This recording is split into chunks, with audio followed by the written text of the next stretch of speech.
PCOS एक endocrine problem होती है। पीसीओएस के अंदर बहुत सारा जो हार्मोनल सिस्टम है वो डिस्टर्ब हो जाता है। सिर्फ पीरियड्स का ही इरेगुलर होना पीसीओएस को नहीं दर्शाता है। पीरियड्स रेगुलर होते हुए भी पीसीओएस हो सकता है किसी को। पीसीओएस के बारे में बहुत सारी कन्फ्यूजन्स रहती हैं लोगों को। कोई समझता है कि कोई गायनेक प्रॉब्लम है, कोई समझता है कि सिर्फ पीरियड्स का ही प्रॉब्लम है। ऐसा नहीं है, ये एक एंडोक्राइन प्रॉब्लम है क्योंकि इसमें हार्मोन सिस्टम्स इन्वॉल्व हैं।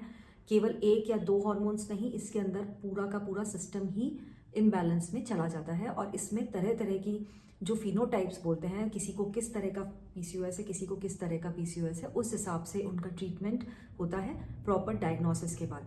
पीसीओएस की जो समस्या है वो बहुत ज़्यादा बढ़ चुकी है हमारे कंट्री में। 10 में से 2 फीमेल्स को पीसीओएस या किसी टाइप की हार्मोनल प्रॉब्लम, जो कि एक तरीके से प्रिकर्सर बोल सकते हैं पीसीओएस का, वो हो रहा है। तो इसलिए बहुत ज़्यादा अवेयरनेस की ज़रूरत है पीसीओएस के बारे में, क्योंकि टाइम के रहते अगर पीसीओएस ट्रीटमेंट हो गया, मैरिज के पहले जो स्टार्ट हो रहा है, या मैरिज में भी इनिशियल ईयर्स में हो गया ट्रीटमेंट, माइल्ड स्टेज पे ट्रीटमेंट अच्छा प्रॉपर कर लिया आपने, कंट्रोल कर लिया, तो इनफर्टिलिटी या पीसीओएस के साथ जो एसोसिएटेड कॉम्प्लिकेशंस होते हैं, डायबिटीज़ होता है, ब्लड प्रेशर होता है, कोलेस्ट्रॉल होता है, उन सब से बचाव किया जा सकता है। आमतौर पर लोग डॉक्टर के पास नहीं जाते हैं इनिशियली, कि सोचते हैं इरेगुलर हो गए होंगे पीरियड्स, या कुछ थोड़ा बहुत वेट मेंटेन करके, डाइट करके अगर रेगुलर पीरियड्स आने लगते हैं तो भी वो नहीं जाते हैं कि हमारे पीरियड्स रेगुलर हो गए।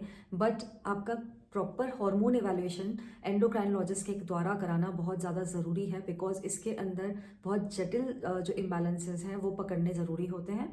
इसके साथ जो एसोसिएटेड कॉम्प्लिकेशंस होते हैं वो एक स्पेक्ट्रम होता है, इसीलिए इसको सिंड्रोम के उपाधि दी जाती है, पीसीओएस कहा जाता है। तो आई थिंक इससे पता चला होगा आपको कि पीसीओएस जो होता है वो एक चीज़ नहीं होती कि इसका पीरियड्स इरेगुलर है या कुछ भी है। सिर्फ एक चीज़ नहीं होती, उसके अंदर बहुत सारी चीज़ें होती हैं जिसका प्रॉपर इवैल्यूएशन हार्मोन्स का करना बहुत ज़रूरी है, और उसके बाद प्रॉपर एंडोक्राइनोलॉजिस्ट या हार्मोन स्पेशलिस्ट से ट्रीटमेंट कराना भी बहुत ज़्यादा ज़रूरी है।